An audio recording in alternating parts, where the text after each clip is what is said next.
The government has been proven to engage in disinformation campaigns and misinformation regarding UFOs. So it's just not in their interest to fess up any more secrets than they have to. People get hung up with the government. So one of the ties between these three areas is that in each of these areas, UFOs, psychedelics, and cryptocurrency, the US government is a bad faith, corrupt central actors, and each of these areas in their minds represents a threat to them. If there are extraterrestrial aliens hopping in spaceships and coming here, they could well be AI or digitally intelligent sentient bots. I like interdimensional because for me it answers those two big questions. How would they know about us? Well, there are interdimensional cousins, perhaps. They're adjacent. And why would they care? We may in some way be related to them. If when all is said and done and all the dust is settled, this whole phenomenon turns out to be only extraterrestrial, I'll be really disappointed. Right now on Higher Journeys with Alexis Brooks. What if I told you you could sit down with a cup of coffee and have a conversation with a university professor, a futurist, a DMT advocate and experiencer, an alien explorer, I might add a humorist, and I'm also going to add the son of the father of ufology. What if I told you you could do that? Well, guess what, y'all? We can do that. Got the coffee, and I got the guest that fits that description to the T. Let me welcome. Let's have a toast, Paul Hynek. You got your mug, right? There we go. We're going to sit down and have coffee. And by the way, journeyers, if you don't have your coffee, you know you can always pause this. And my mug has flying saucers on it. Oh, no. You got to put that really close. Put that close so we can see that. Oh, my word. Where'd you get that?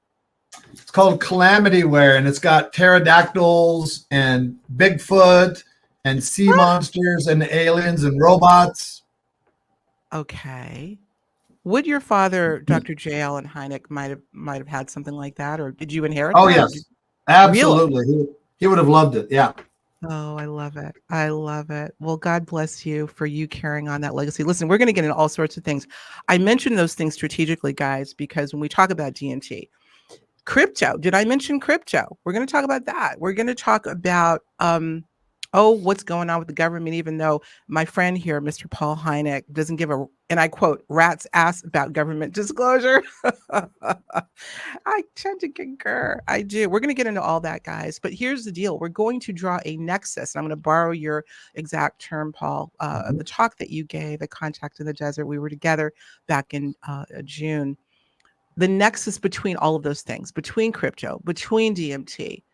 We're also going to, at the after show, we're going to be talking about, Paul has this brilliant idea about how experiencers can demonstrate the objective reality of their experiences. Yeah. So we got a lot to cover.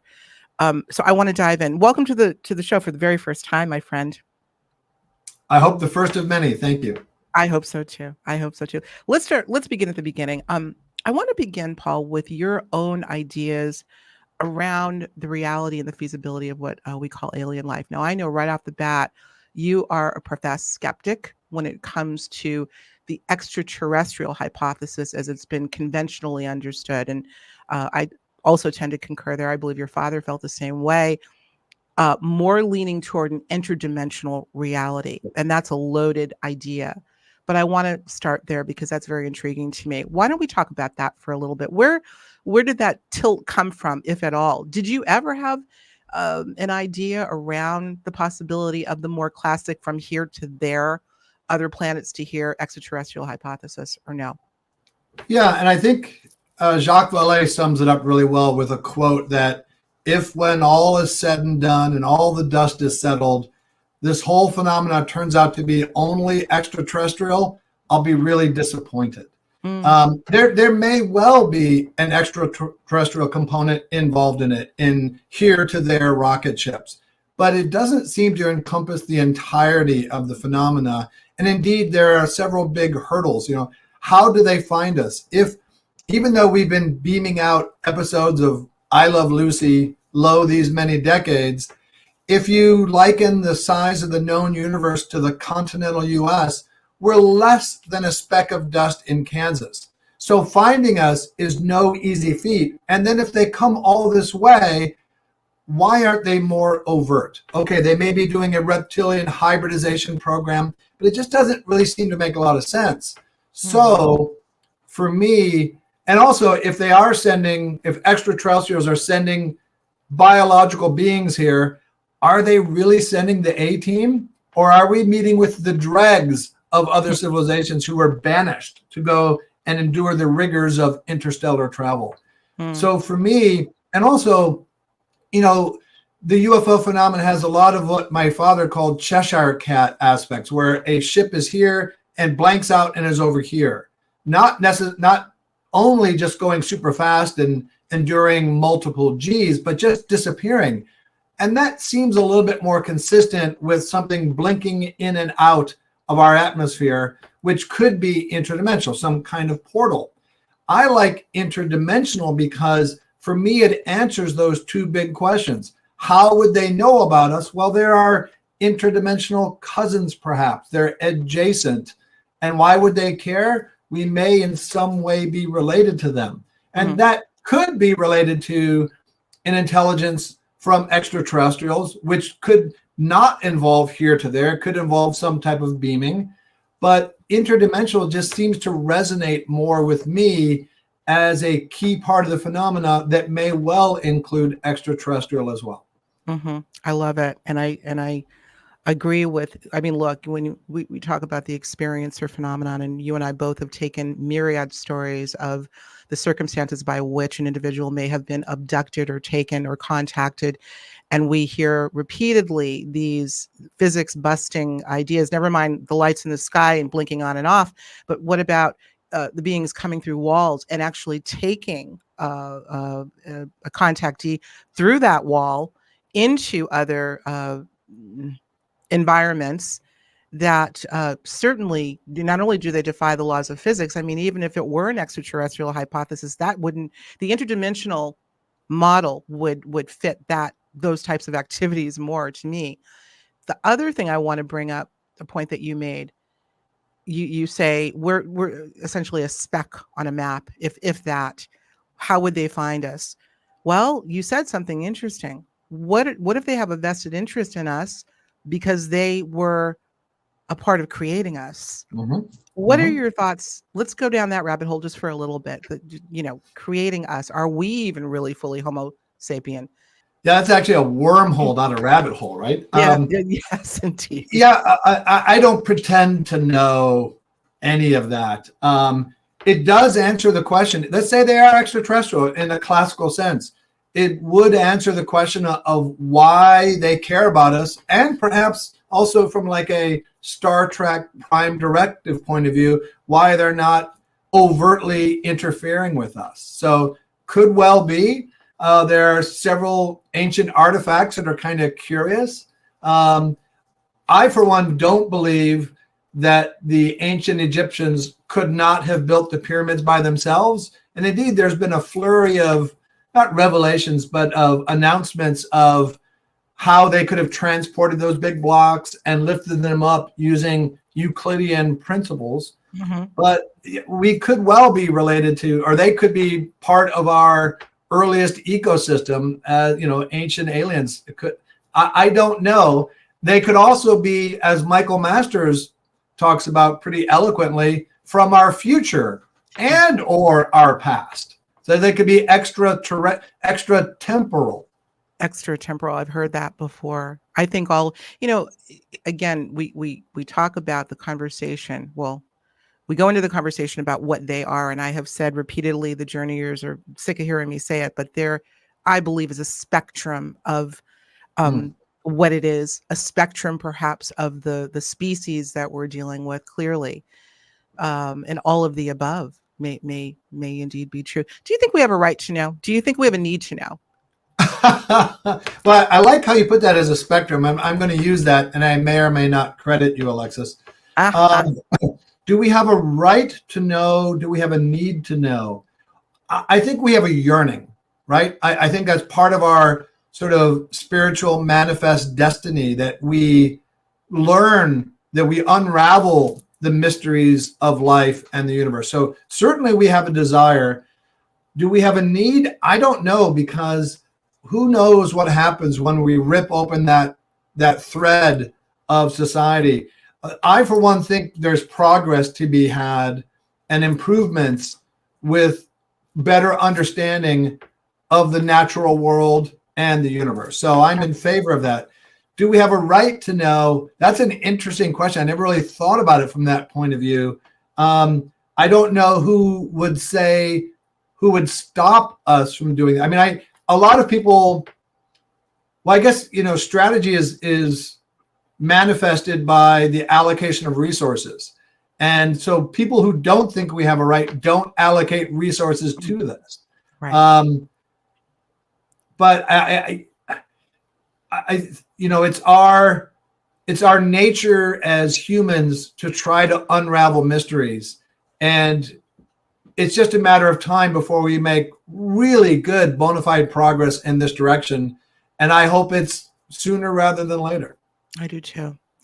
Here's the impetus for my asking, do we have a right or a need to know? I mean, Paul, look, you're, as I said, vested in working with experiencers in a number of capacities, but not the least of which I'm sure is the stories that you've heard of people's lives being invaded, perhaps impregnation, messing with us, putting implants in inconspicuous places, lives being turned upside down. We have skin in the game, is what I have always said.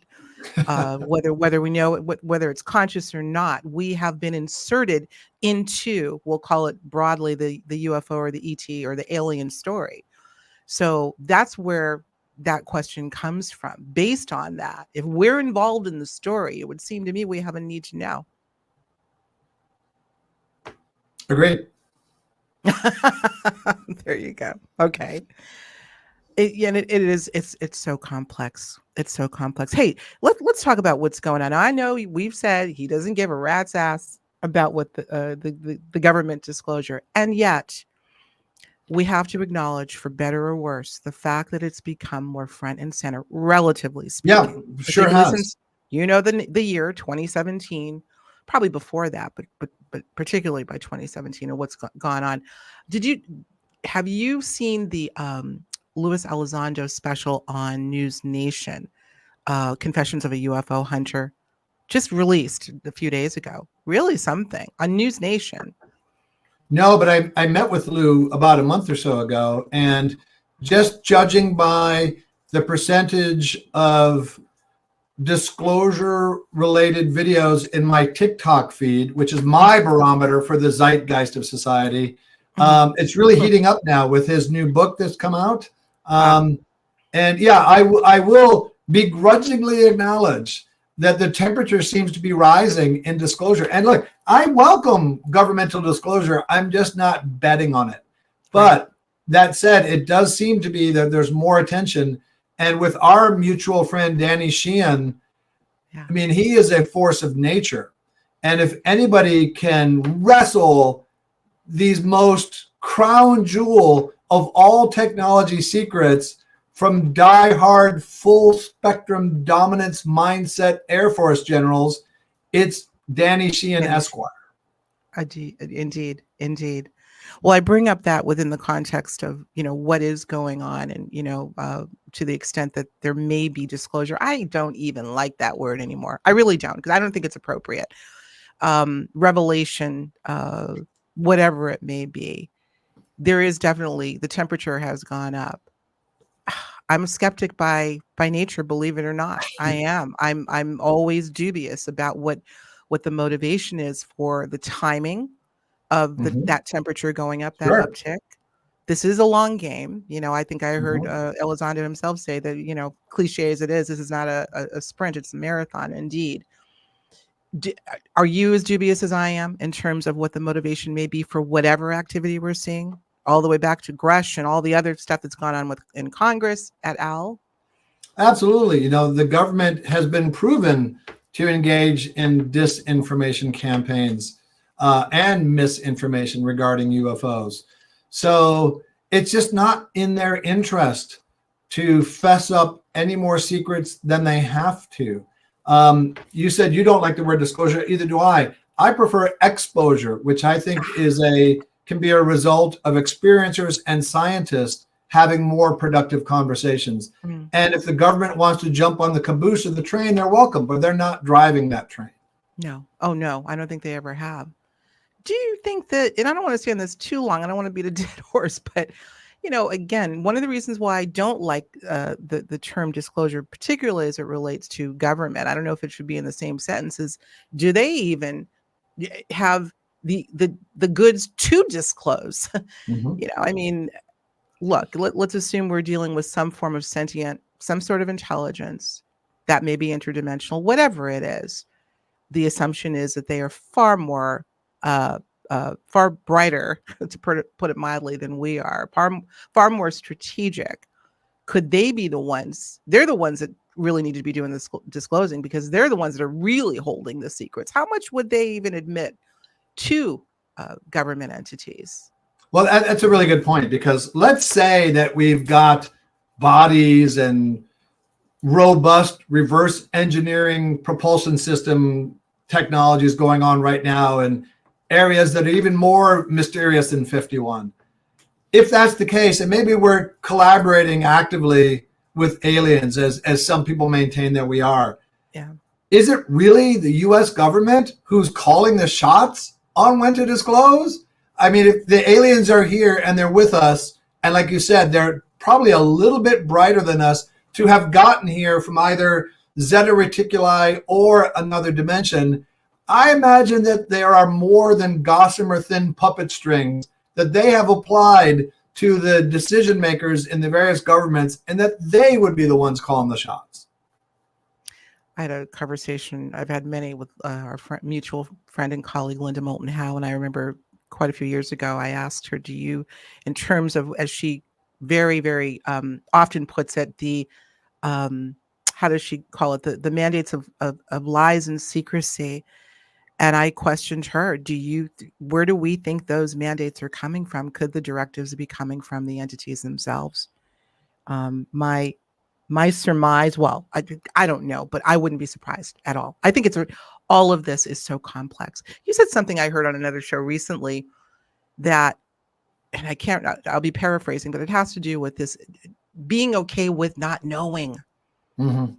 Us humans, bless our hearts, have to, we're so habituated to finding the answer and not deviating from once we've made a decision. I always say, particularly, you and I both are considered, you much more than I, experts in this field. I have so much that I don't know. I don't know if there is such a thing as an expert in this field, frankly.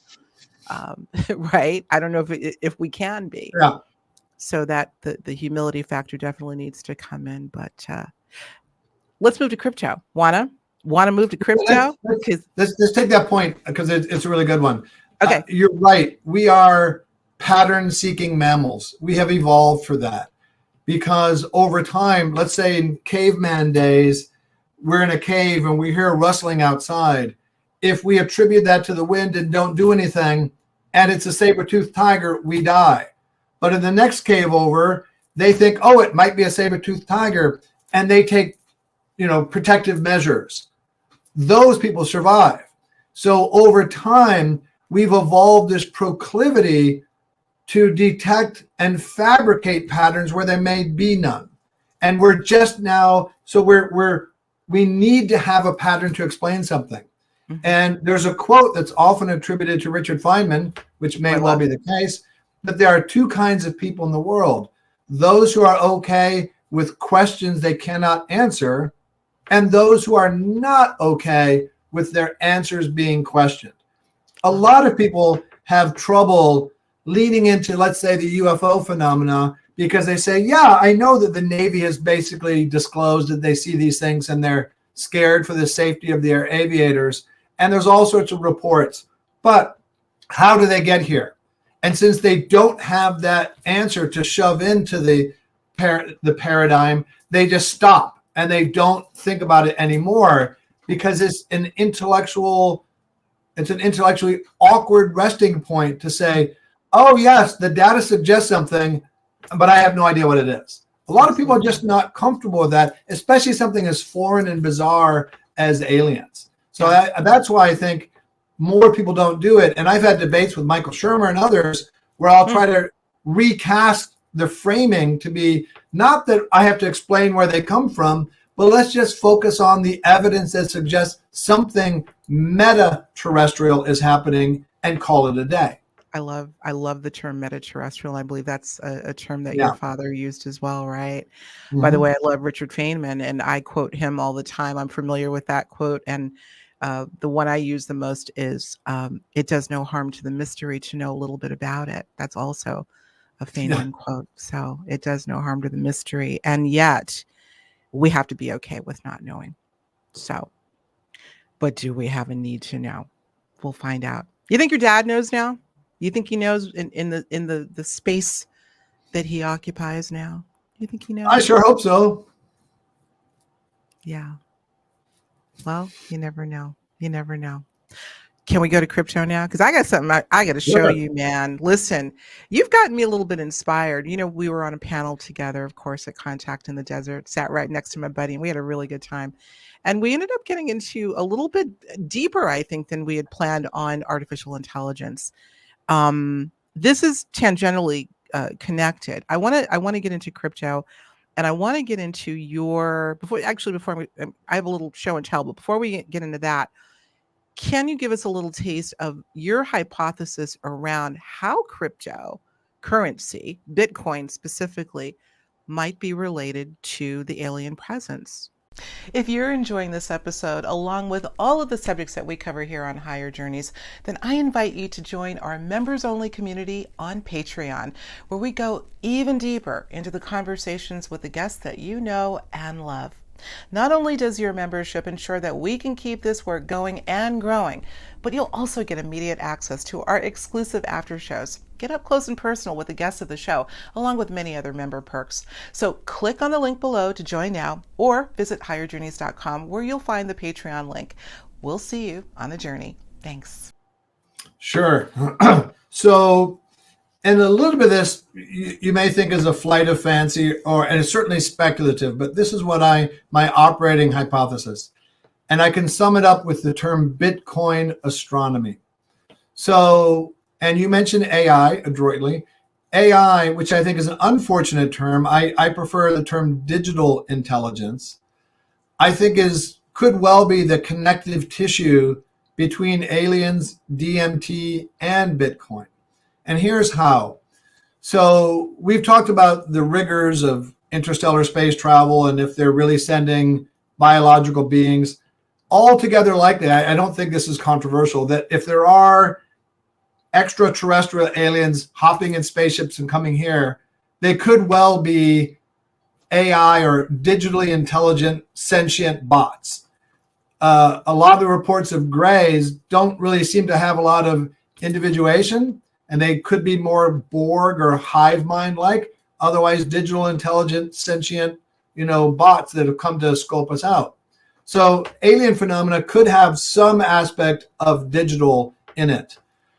DMT, which we can talk about in more length, is utterly fascinating to me. I don't think it's a hallucinogenic drug. I think it's a plant medicine technology. And for me and many others who have experienced it, it can feel like this grid, like this digital physics universe. And when I say digital physics and universe, not in a way that would squeeze out the divine or be overly reductionist, but just kind of a heavenly feeling of digital. And Bitcoin, nobody knows who created it, and is obviously a digital currency. Now I'm kind of torturing the word digital here to fit my purposes, but bear with me.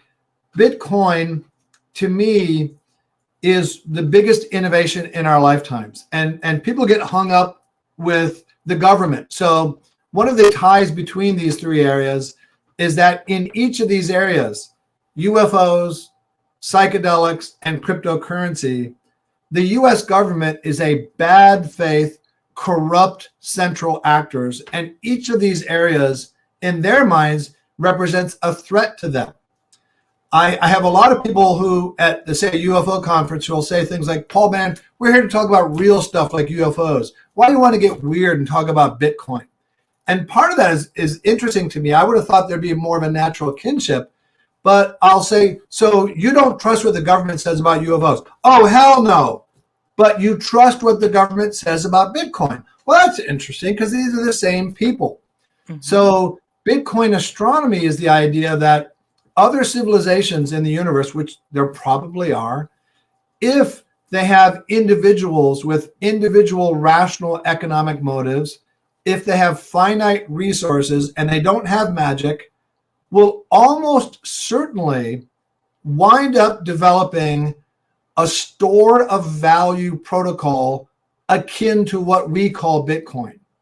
I believe it's the inevitable terminus of finance throughout the universe. And many people feel that our nuclear facilities are sending out negative beacons to some galactic federation, that we pose a threat to them and ourselves. I'm not so sure. I think there's observational bias. We have more observational capabilities around nuclear facilities. But I think that Bitcoin may well be something, and blockchain, that send positive beacons into space or another dimension, such that those civilizations who may be related to us in the future, in the past, or now, may see us ready to sit at the adult table because we've achieved this monumental evolution, not just in a financial capacity, but in decentralization, which I think is the balm for most of or many of society's ills. And cryptocurrency, the crypto, even shed away the currency part, that's the central ethos of decentralization. And then you can add voting, financial, and other layers on top of it. But it's a revolutionary paradigm that we're just sort of at the knee of the exponential curve, and we'll soon be seeing just how powerful that is. And so for me, this thread of a digital nature easily ties, I think, together what may be aliens and DMT. And then it's a little bit more sort of speculative to loop in Bitcoin. But I just sense that there is a connection, and that's what I'm willing to explore. I love it. I heard you say that you believe Bitcoin will help us reach financial transcendence. That's a quote. Yes. So yes, we'll see. It's complex, but I love the way you've taken this hypothesis in terms of now it's controversial, obviously, because there are a lot of people that feel that Bitcoin is the antichrist of currency, and there are people that are big proponents. Let's take this opportunity. Let me do my show and tell. I want to show you something here. You got me thinking. So here we go. When you first said to me, I want to talk about the possible nexus between crypto, well, Bitcoin specifically, and the alien reality, I kind of went off on a tangent. And I thought, the word crypto is interesting to me. I want to explore this with our buddy ChatGPT, which I admit I'm using a good bit lately even though I'm not necessarily a fan of the long game, I find it fascinating and it's been extraordinarily helpful. So I said, why not put this to Mr. GPT? And so here's what I asked, Paul, bear with me because there's a little bit of reading involved here. I asked, call it a prompt, call it whatever you want. I basically talk to ChatGPT. I don't necessarily use prompts that people give me, where I said, I find it interesting and curious that cryptocurrency, referred to also as crypto, could be loosely related to other terms like cryptic, cryptozoology, etc. Are there any connections there? Now, I'm going to go ahead and read. Bear with me, audience. Bear with me, Paul, but I think it's worth noting here. This is what it came back and said to me. The connection between cryptocurrency and terms like cryptic or cryptozoology is largely linguistic, rooted in the shared prefix crypto, which derives from the Greek word kryptos with a K, meaning hidden or secret. Here's how they relate. Cryptic. The word cryptic refers to something that is mysterious or difficult to understand, often implying something that is hidden or obscured. The connection to cryptocurrency is in the idea of something being hidden or secure. In cryptocurrency, the transactions and the identities of the users are protected through cryptographic techniques, making them somewhat cryptic to outside observers. Cryptozoology is a field of study that investigates animals whose existence is not yet proven by mainstream science, such as Bigfoot or Loch Ness. The crypto in cryptozoology also implies something hidden or unknown, as these creatures are considered elusive or secretive. Cryptocurrency, as discussed earlier, the crypto in cryptocurrency refers to cryptography, which involves creating a hidden or encoded data to secure transactions and control the creation of new units of the currency. The connection across these terms is the underlying idea of hiddenness or secrecy. Whether it's a hidden creature, hidden meaning, or hidden information, the use of crypto in these contexts emphasizes the element of mystery, security, or the unknown, while the specific applications differ widely. The shared etymology highlights the common theme of concealment or protection. Thank you for indulging me. I wanted you to hear the whole thing. Thoughts? This is what ChatGPT came back to. Yeah. And look, I've asked, and people can do this at home. I've asked ChatGPT 4.0, is there a relation between aliens and DMT and Bitcoin? And it can have different answers. But when I rephrase it, because it doesn't like to speculate a lot, but when I rephrase it, saying, I'm about to give a presentation about what I feel is the nexus between aliens, DMT, and Bitcoin. What do you got for me? And it spits out very interesting things. Wow. And I was fairly encouraged by that. So there is a connective thread, and I'm going to unweave or untangle that at some point, I believe. Well, I hope maybe this helped just a tad. I didn't want to ask a leading question, but I wanted to see, again, I love etymology, and I think there's so many revelations when you start to look at word usage and their derivatives. It goes on, though, or I go on. So I said, okay, fair enough. Now I want you to create an image that would depict the fundamental definition of crypto, keeping the origin of the word in mind. And Paul, Mr. Hynek, this is what it came up with. Oh, yeah, I like that. Check it out, man. Check it out. What do you think about that? Now let's go back to the hypothesis. What do you see there? So basically, you see the key. It almost looks like a Rosicrucian or Masonic key at the middle of everything, and you have various nexuses branching off from that. And what that represents is one universal base substrate for everything. Okay. How would you, again, in layperson's terms, correlate it to some form of alien intelligence? I see a crop circle there. I see patterns. Yep. Yeah. That's a lovely illustration. Here's one that I did, and this is for me asking it specifically to demonstrate the connection of Bitcoin, aliens, and DMT. And I'll see if you can make that out. I'm actually going to close this down. It's a little bit bright, I think. I'm just trying to position that. It's a little bit bright. Maybe if didn't you use that in your presentation? Yeah, I did. I love it. Yes. Wow.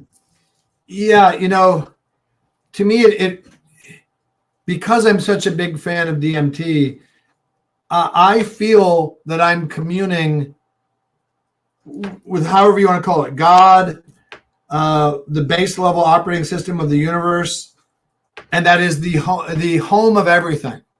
And so that key, to me, DMT is a window to where that key in your illustration resides, and it takes you straight there to the origin, the omega, the loci of the entire universe, and everything contained in it.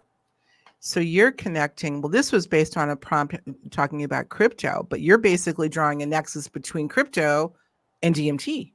And aliens and everything else, yeah. Yeah. Wow. You called DMT a technology. Let's move into that, because you keep flirting. I know you love to talk about DMT. Let's go there. You've called it a technology. I also think that's a very interesting thing, given the fact that we, Homo sapiens sapien, produce and release dimethyltryptamine. For argument's sake, wouldn't that intimate that we ourselves are technological? And could that, let's bring in transhumanism. I mean, that's loaded, that statement that you made. You say these things that make me go off on a tangent. Let's go there. What about us is not artificial, digital, particularly as it Well, relates to DMT? It's a part of yeah, who we are. right. So, I mean, I see the universe as essentially digital, as information. And the universe is really not made of stuff. It's made of information in orbitals of atoms. And when you look at the ocean and you see a wave of water, it's not actually water moving along, it's the pattern. And it's the water from here is staying there. It's just the water rising. And so we are not really matter. And even if you look at it from a sort of Newtonian reductionist point of view, the percentage of hard matter in our bodies is infinitesimally small compared to the space that our bodies take up. So to me, it's all about information transfer. And so in that case, we are a technology. And again, people tend to think of technology as like circuit boards and things like that. It's a far more expansive use of the term. Mm-hmm. And Andrew Gallimore, author and now a friend of mine, who wrote a book called Alien Information Theory, and he's a PhD neuroscientist about DMT. He's the one that got me to think about DMT as a plant medicine technology, and indeed perhaps some kind of Easter egg left here for us, such that when we can harness it, either by means of the natural secretion from the pineal gland or with ayahuasca or other forms of extraction from plant materials, DMT is coursing throughout the natural kingdom, that again, like a blockchain, we're signaling that we're ready to commune either physically or spiritually with higher powers. So for me, I may or may not have done a lot of drugs in my younger days, may or may not have had hair as long as your luxurious locks, but I gave it all up if I did, because it was all distortion. It was all just wanting to kill an evening. When I came to DMT, it's specifically because somebody recommended it as perhaps that other dimension that my father and Jacques and many others thought that UFOs may have their provenance in. And so I view it, and when I take DMT and others take it, you don't feel high, you don't feel drugged, you feel this sense of hyper clarity. Mm-hmm. And when you come out of it, it takes a little while to get your bearings, but you're not hungover, you're not sedated, you're amped up with this feeling, I think in almost all the cases, of having seen the divine, having had revelations, having seen the implicate reality of the universe. So to me, that way, it's a technology that allows us to see this very real permanent state of, call it another dimension. Mm-hmm. And it's not just feeling good or feeling connected to the tree, but of really, for the first time, feeling at home and seeing how the universe really is. Absolutely. An underlying dimension. And you mentioned implicate. I always think of David Bohm's implicate and Yes. order versus Yes. explicit. Absolutely. And that would be a great description. That That's are right. we being afforded a view of the enfolded versus the unfolded, which is undergirding all of physical reality. So many things you just said in that one statement. I could stay on this for a little while. And I know you love to talk about DMT, so we can stay Sure. here for the remainder of the Sure. show if you like. You bring up the analogy, more than analogy, really, of the waves forming and crashing. Did I ever tell you the story, Paul, when we were together, particularly about the gentleman that I interviewed who did DMT while in Acapulco at a conference, but he was with a friend one night, went to do DMT. I'm going to give you the real short version. His friend had encouraged him to do it in a specific way, and I know that there are different protocols. But what ensued from that experience, as he's sitting on the beach, stars as far as the eye can see, waves crashing, when he was in the crux of the experience of his DMT trip, the waves froze. Everything stopped. Wave literally in the midst of crashing stopped. He glanced up. I asked him if he could move, and I think he said he was basically still, probably just in shock. But what he noticed was a very faint grid-like pattern over going past the horizon. He kept looking, and it was literally looked like a net with sort of these purpley sparkles Mm. And look, man, look what you just described, or how you framed what DMT may afford the Yeah. user, may be exactly what this gentleman explained to me. Yeah, That you hadn't mentioned that, but that resonates with me for a variety of reasons. For me, there's so many. I'll use your term spectrum of experiences in DMT, but it's always the same entity, the same intelligence. I had a breakthrough experience, and I asked it, "Are you what we perceive to be UFOs and aliens?" And it said to me, "We can't explain in a way that you would understand." When I did it again later that night, I didn't have that sort of going away breakthrough, but it was more like ayahuasca, lasted 45 minutes, came inside me, and like your friend, time stopped. I was living between the beats of the music, between grief and gratitude. And for me, what I notice, it's a function of breathing. I've heard, and I've created sometimes with Chat GPT, because I'm a techno shaman, invocations before a DMT ceremony. And to me, the best things to hear right before you blast off is breathe and surrender, because that's surrendering to, in a controlled environment where you will rapidly feel you're not the smartest person at the table, and that this intelligence, this loving intelligence, knows what you need more than what you want, is very therapeutic and cathartic. Yeah. But for me, I will often have that experience now where I'll just go, hey, the music has stopped. And then I wonder, has it stopped for everybody else? And have I stopped it for them? Oh, wait a second. I forgot to breathe, because I just get so enamored with what's happening. And then I'll just go, ah, and then the music starts again. So I'm curious if that's the same thing with your friend. Yeah. Yeah. This is actually just a gentleman that I interviewed on my show. You said something about the sort of living between or existing between the, I forget what you call them, notes for some reason. Yeah, between the beats of the music. Yeah. the beats. Yes. It reminds me of the book that I love, Stalking the Wild Pendulum by Itzhak Bentov, who talks about that in between state. He literally uses a pendulum in the space that's in between as it's oscillating in the same way. You should, if you haven't read that book, that's a great book for you all to get. But yeah, that's fascinating. You know, I'll say this as we wind down. We've got a few more minutes to go. We got about 10 more minutes to go in the main show. Then we're going to talk about experiencers proving their experiences. Okay. Oh, don't let me lose my train of thought here. Oh, but while you regain your train, can I toss in another book? Viktor Frankl's Man's Search for Meaning. I think I've read that. Which almost literally saved my life.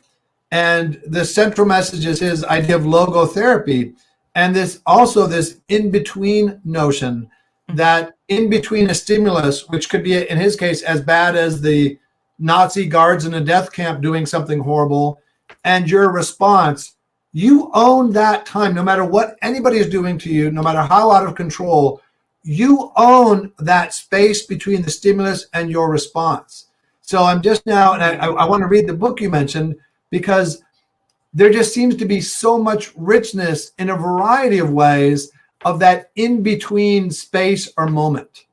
No question about it. And it came back to me. When you talk about DMT and the qualities that it possesses, at least in your experience and probably in many others, it reminds me of individuals who've had peak experiences, transcendent experiences, spiritual awakenings, Kundalini awakenings. I myself am an experiencer of 2005, a 3-month sustained altered state. We won't go into, my audience knows about it. Contact encounters and the after effects that people are often left with of these, indescribable moments that could be akin to those in-between states. Here again, correlating the contact encounter, perhaps, or the essence of the contact encounter with the experience of doing DMT and some of those experiences that come out of that. There's some correlation there for sure. Yes. Every once in a while, Paul's like, yeah, I'm expecting this long explanation, but we concur. We're in I agreement. think you said it very eloquently. So I just, eagerly agree. Wow. DMT is something that I've never done. And yet, I remember interviewing an MD, a female MD, many years ago, probably in the earlier stages of Higher Journeys. And that came up as something that is not only in the pineal gland, although they have not proven that DMT is coming out of the pineal gland. Surmised. It's surmised. And of course, the calcification of the pineal gland, that connection. But what she told me is that DMT has been found in menstrual blood. Oh. Menstrual blood. And that in certain societies, royal families, many, many years ago, the kings would drink the menstrual blood, knowing that there was DMT in the menses. Wow. Right? It's a little gruesome, but hey, it makes sense. Blood is it's a powerful thing. And she said specifically menstrual blood. So it would be produced by a woman from that for a period of time. Obviously, after that, after the menses stop, I would imagine the production of DMT would be less. But it's a fascinating thing. Again, we have skin in the game. Forgive the term of DMT, whether we're taking it or not, because we're connected to it. Mm-hmm. And I'll say, and I'm glad you pointed out that it's not established scientific fact that it's secreted by the pineal gland. But I'll tell you this, the first time I took it, I was told, okay, you do 3 hits, and after the first hit, you're going to feel it right away. And I'm thinking, I've done a lot of bongs in my misspent youth. You don't feel anything within seconds, but you do. You feel it like a freight train coming on right away. And it feels so fast and so strong that it just feels like to me that it's activating something that's already past the blood-brain barrier, and that it's just waking it up. Because for the life of me, Alexis, I don't understand how, if there's no DMT in your body and you smoke or vape or however you take this stuff, and it acts so quickly. So it certainly feels to me like it's already in your body and it's just waiting for friends to come along to the party. I love that. Oh my God. Yes, that makes perfect sense. Maybe that's why it's so immediate, because it's just taking your own source of it out of dormancy. Oh my God. Absolutely. Well, it's like, is it magnetite crystals that are said to be in our brain that are also, it's not a hallucinogen, obviously. It's a different substance, or it's a mineral, but it's something that homing pigeons, as an example, have, and other animals that use for navigating. I did a crude experiment where I created a crystal wand with selenite, and I've got myself some magnetite crystals, and I think jet, which is supposed to do well with magnetite. And I hot glued the magnetite, little teeny ones, around the selenite. And I would do meditations trying to excite the magnetite crystals in my brain. So wow, that's super cool. I don't know how much it's done, but it's just it's all of this is so fascinating. Look at what we have inside of us, all of us. It's just it's incredible. Oh, wow. All right, listen, we're going to wind down and get ready to go next door, where we're going to talk. Guys, you got to come to the after show. We are going to talk. I know there are a lot of experiencers in the audience who are grappling with, some of you, sharing those encounters, making them not necessarily just demonstrating, as you say, I'm borrowing your term, the objective reality of the encounters. And that's a tough one for the best of us. So we are going to go to Patreon next door. I always say over there to talk about it. But in closing on the main show, Paul, this has been such a treat. I love having you, and man, you're just the coolest. You really are. And we spent so much quality time this past year at Contact. I truly feel like a friend. I that's precious to me. In closing, what would you like to leave our audience with? What do you have coming up next? What's on the horizon for you? I've had prune back speaking because, as you know, I have a bum leg right now. Yeah. But what I'm really focused on, and I'm finding sheer joy in, is hosting DMT ceremonies. And I have a whole environment and protocol for this, and seeing and hearing people talk about it and what they experienced has been transformational. And it's just endlessly fascinating. And we have mutual friends who have partaken. And I feel this great sense of responsibility. At first I had imposter syndrome, and now I've sort of eased into the role of a, as I said, techno shaman, because I'm not really the central casting South American shaman type. And I'm finding that I can't summon UFOs in a CE5, but I can invoke a DMT experience. And that's something that now, especially since I can't travel easily for a month or so, that's what I'm focusing on. I think that's noble work. I think it's we're going to have to, I would love to do another show with you, Paul, where we just focus on the DMT. You've got me curious. I cannot say that it's something that I'm quite ready to try. I know that you brought up the question to both my husband and I when we were lunching in Palm Springs, and my husband just looked at you like, no. Yeah, I never say never. Never say never. I think there's some merits to it. And this is, if anyone can bring substance to a substance, that just came out. It's you. Yeah, it's you. I did not plan that. This has been a treat. Thank you so much, my dear. Don't hang up. We're going to go next hour. We're just going to keep it rolling. Okay. Guys, listen, this is, if you have any questions for Paul, maybe drop them to me. Maybe I can pass them on to Paul, particularly as it relates to DMT and crypto and all these things that we talked about. Lots of stuff to chew on here.